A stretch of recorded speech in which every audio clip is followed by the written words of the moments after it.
प्रधानमंत्री महोदय से विनम्र अनुरोध है कि अपने बहुमूल्य संबोधन से हमें अनुग्रहित करें। माननीय प्रधानमंत्री महोदय। नमस्कार। एक भारत श्रेष्ठ भारत, एक भारत श्रेष्ठ भारत की बहुत सुंदर तस्वीर आज यहां दिख रही है। आज इस कार्यक्रम का रूप स्वरूप बहुत विशाल है, अपने आप में ऐतिहासिक है। केवड़िया में गुजरात के गवर्नर श्री आचार्य देवव्रत जी, गुजरात के मुख्यमंत्री विजय रूपाणी जी उपस्थित हैं। प्रतापनगर में गुजरात विधानसभा के स्पीकर श्री राजेंद्र त्रिवेदी जी, अहमदाबाद से गुजरात के डिप्टी सीएम नितिन पटेल जी, दिल्ली में केंद्रीय मंत्रिमंडल के मेरे सहयोगी पीयूष गोयल जी, विदेश मंत्री जयशंकर जी, डॉक्टर हर्षवर्धन जी, दिल्ली के मुख्यमंत्री भाई अरविंद केजरीवाल जी हमारे साथ जुड़े हैं। मध्य प्रदेश के रीवा से मुख्यमंत्री शिवराज सिंह चौहान जी हमारे साथ हैं। मुंबई में महाराष्ट्र के मुख्यमंत्री भाई उद्धव ठाकरे जी भी उपस्थित हैं।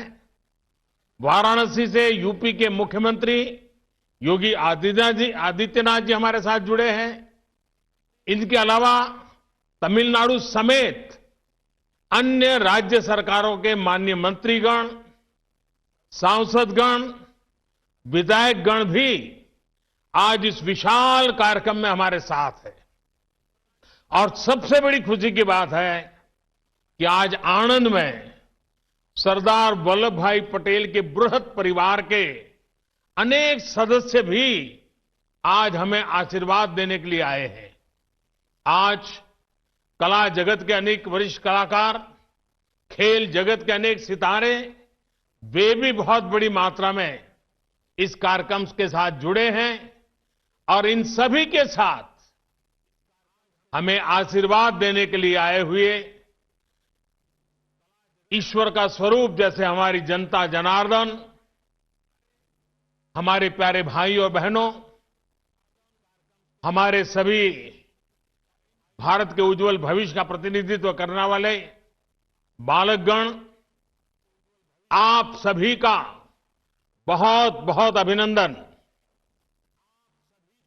रेलवे के इतिहास में संभवतः पहली बार ऐसा हो रहा है कि जब एक साथ देश के अलग अलग कोने से एक ही जगह के लिए इतनी ट्रेनों को हरी झंडी दिखाई गई हो। आखिर केवड़िया जगह भी तो ऐसी है।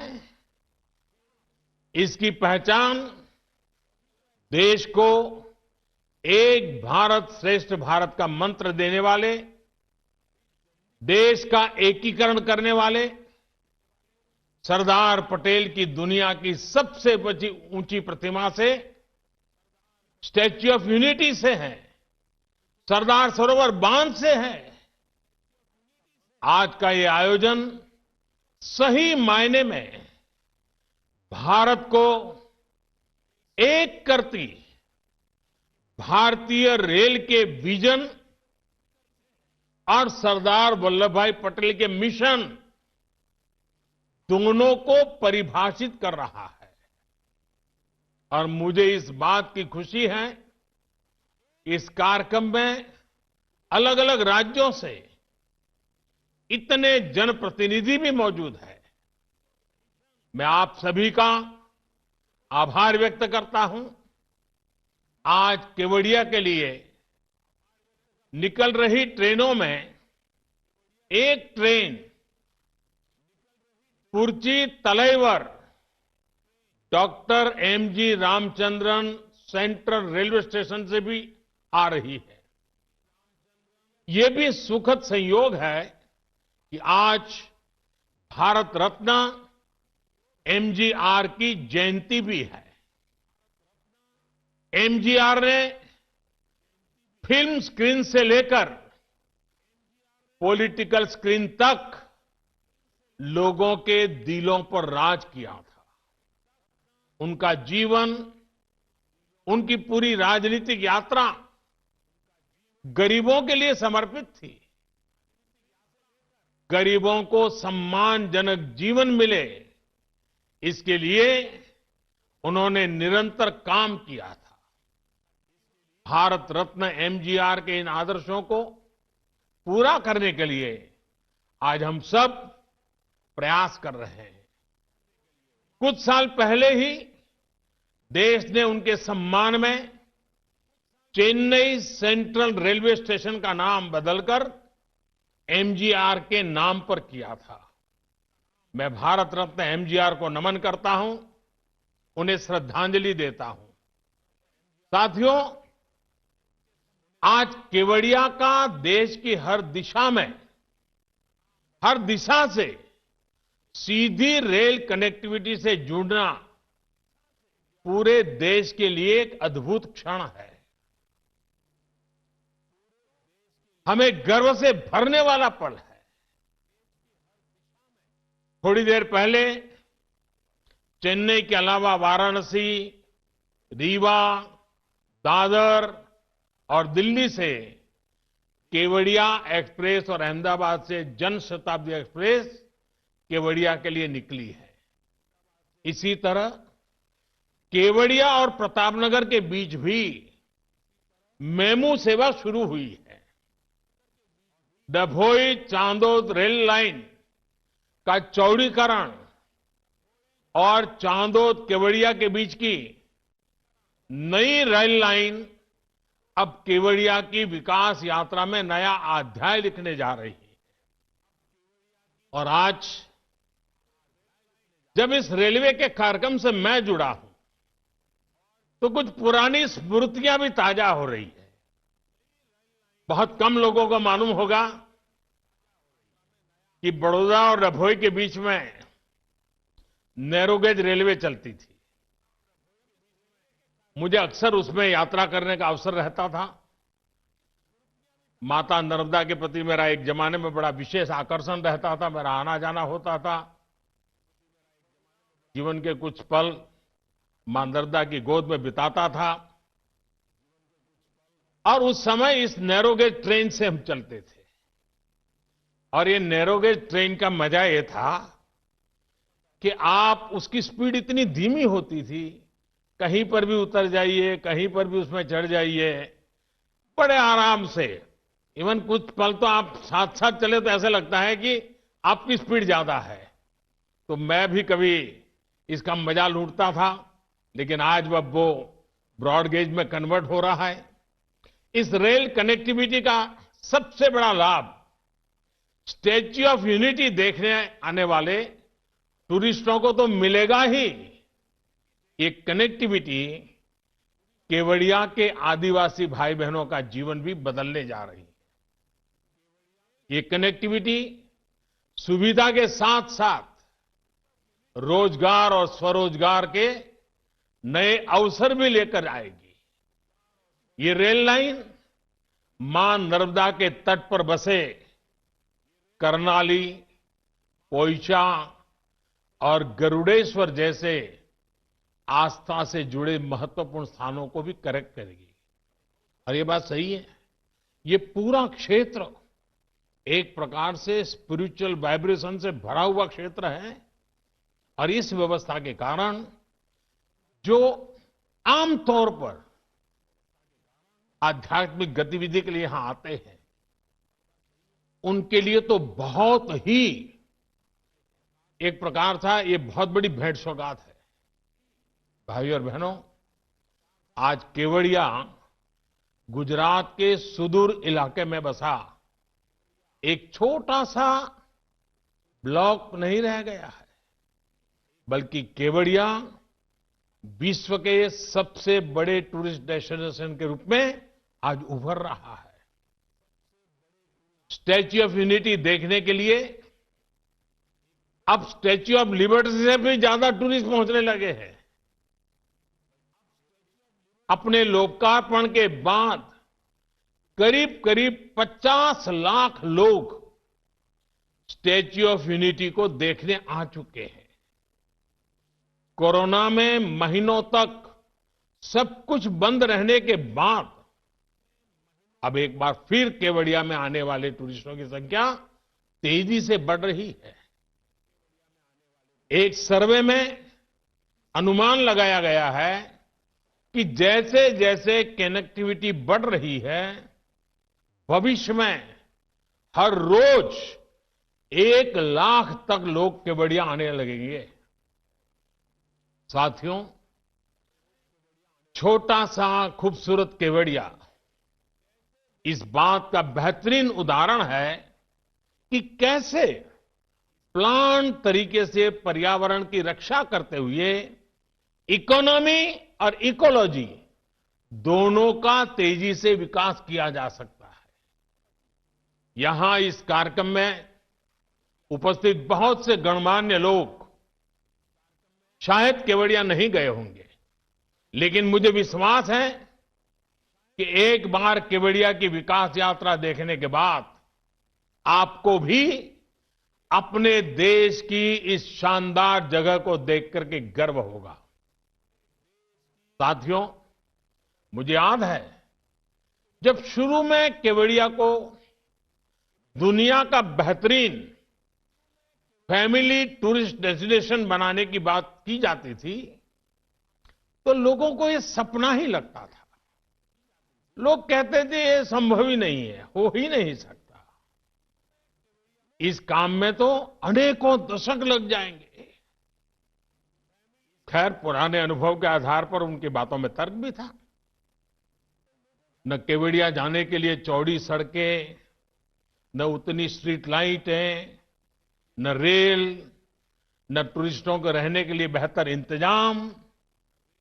अपनी ग्रामीण पृष्ठभूमि में केवड़िया देश के अन्य छोटे से गांवों की तरह ही एक था, लेकिन आज कुछ ही वर्षों में केवड़िया का कायाकल्प हो चुका है।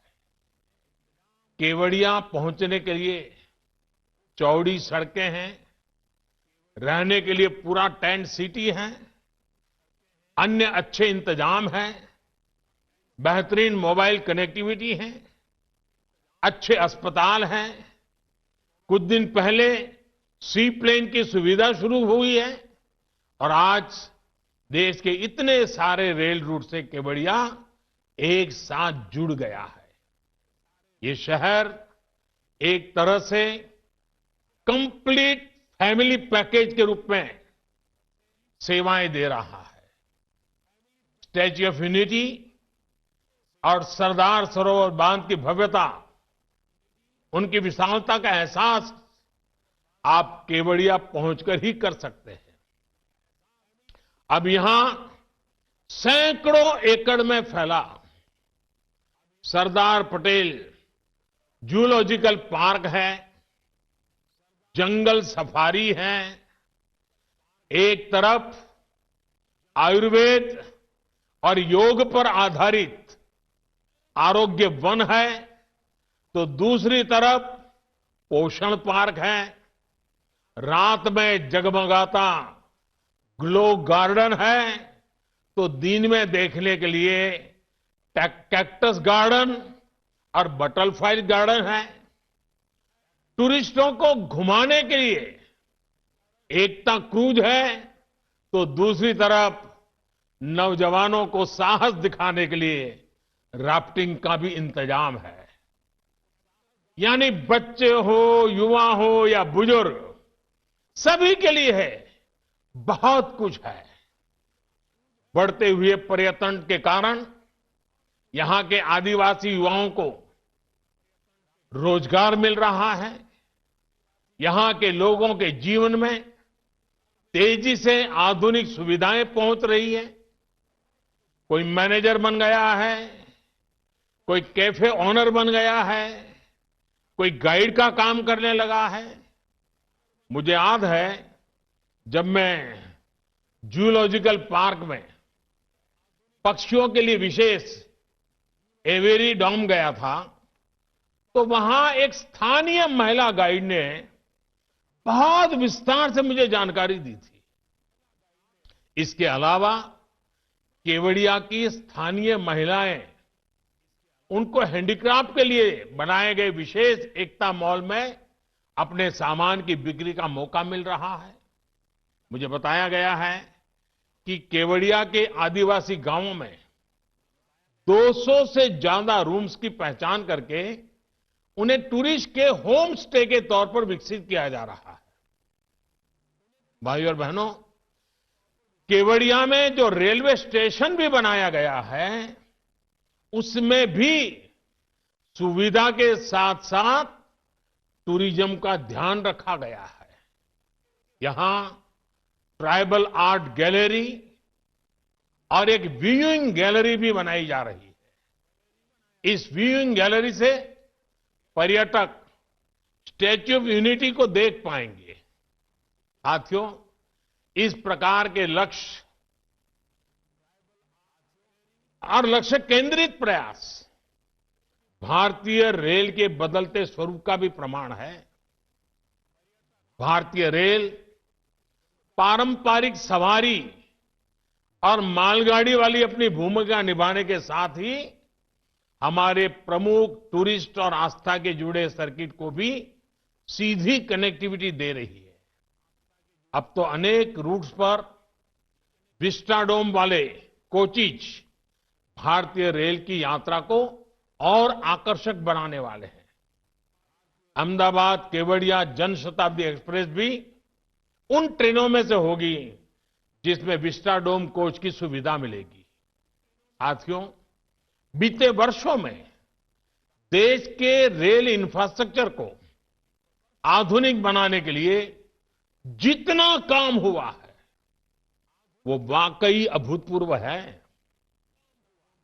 आजादी के बाद हमारी ज्यादातर ऊर्जा पहले से जो रेल व्यवस्था थी, उसको ठीक ठाक करने या सुधारने में ही लगी रही।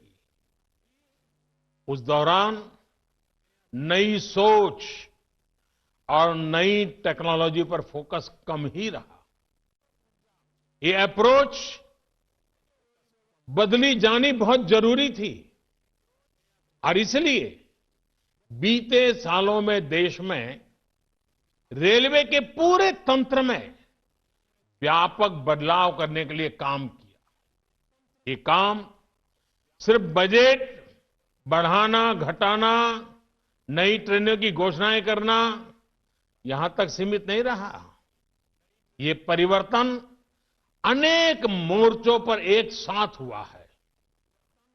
अब जैसे केवड़िया का रेल से कनेक्ट करने वाले इस प्रोजेक्ट का ही उदाहरण देखें, तो इसके निर्माण में, जैसे अभी वीडियो में बताया गया था, मौसम ने, कोरोना की महामारी ने, अनेक प्रकार की बाधाएं आई, लेकिन रिकॉर्ड समय में इसका काम पूरा किया गया।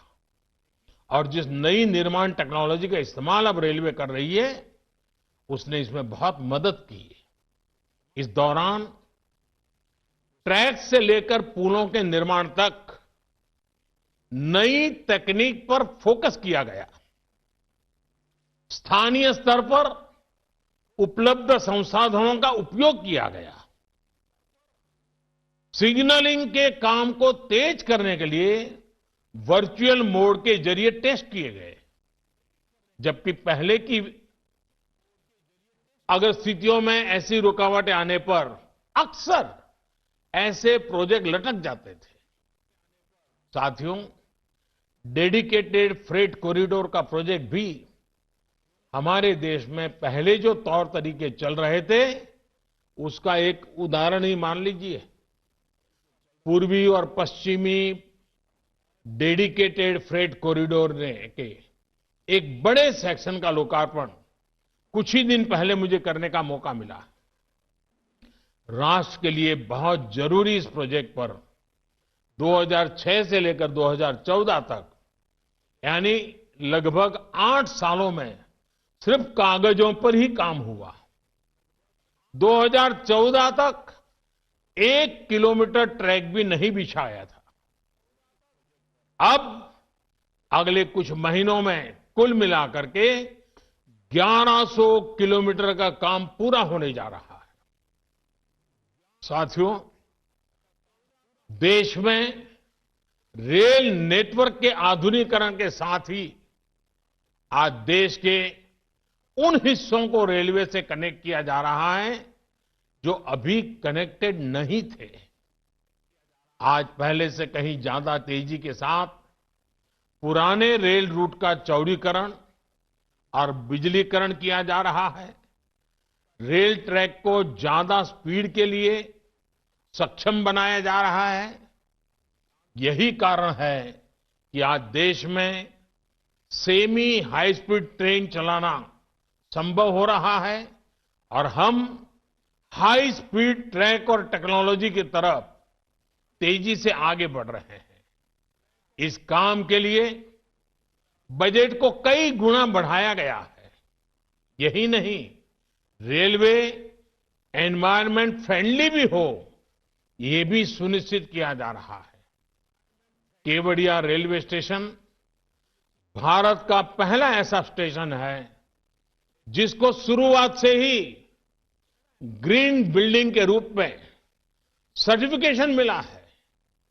भाइयों और बहनों, रेलवे के तेजी से आधुनिकीकरण का एक बड़ा कारण रेलवे मैन्युफैक्चरिंग और रेलवे टेक्नोलॉजी में आत्मनिर्भरता पर हमारा बल है, हमारा फोकस है। बीते सालों में इस दिशा में जो काम हुआ उसका परिणाम अब धीरे धीरे हमारे सामने दिख रहा है। अब सोचिए, अगर हम भारत में हाई हॉर्स पावर के इलेक्ट्रिक लोकोमोटिव नहीं बनाते तो क्या दुनिया की पहली double track long haul container train क्या भारत चला पाता? तो आज भारत में ही बनी एक से एक आधुनिक ट्रेनें भारतीय रेल का हिस्सा है। भाइयों और बहनों, आज जब भारतीय रेल के ट्रांसफॉर्मेशन की तरफ हम आगे बढ़ रहे हैं तो highly skilled specialist man power और प्रोफेशनल्स भी बहुत जरूरी है। वडोदरा में भारत की पहली डीम्ड रेलवे यूनिवर्सिटी की स्थापना के पीछे यही मकसद है। रेलवे के लिए इस प्रकार का उच्च संस्थान बनाने वाला भारत दुनिया के गिने चुने देशों में से एक है। रेलवे ट्रांसपोर्ट हो, मल्टी डिसिप्लिनरी रिसर्च हो, ट्रेनिंग हो, हर प्रकार की आधुनिक सुविधाएं हो, ये सारी चीजें यहां उपलब्ध कराई जा रही है। 20 राज्यों के सैकड़ों मेधावी युवा भारतीय रेल के वर्तमान और भविष्य को बेहतर बनाने के लिए खुद को प्रशिक्षित कर रहे हैं। यहां होने वाले इनोवेशंस और रिसर्च से भारतीय रेल को आधुनिक बनाने में और मदद मिलेगी। भारतीय रेल भारत की प्रगति के ट्रैक को गति देती रहे, इसी कामना के साथ फिर से गुजरात सहित पूरे देश को इन नई रेल सुविधाओं के लिए बहुत बहुत बधाई और सरदार साहब को एक भारत श्रेष्ठ भारत का उनका जो सपना था, जब हिंदुस्तान के कोने कोने से स्टैच्यू ऑफ यूनिटी की पवित्र धरा पर देश की भिन्न भिन्न भाषाएं, भिन्न भिन्न वेश वाले लोगों का आना जाना बढ़ेगा तो देश की एकता का वो दृश्य एक प्रकार से नित्य वहां लघु भारत हमें दिखाई देगा। आज केवड़िया के लिए बड़ा विशेष दिवस है। देश की एकता और अखंडता के जो निरंतर प्रयास चल रहे हैं उसमें एक नया अध्याय है। मैं फिर एक बार सबको बहुत बहुत बधाई देता हूं। बहुत बहुत धन्यवाद। धन्यवाद माननीय प्रधानमंत्री महोदय। आपके ओजस्वी, प्रेरणादायक, उत्साहवर्धक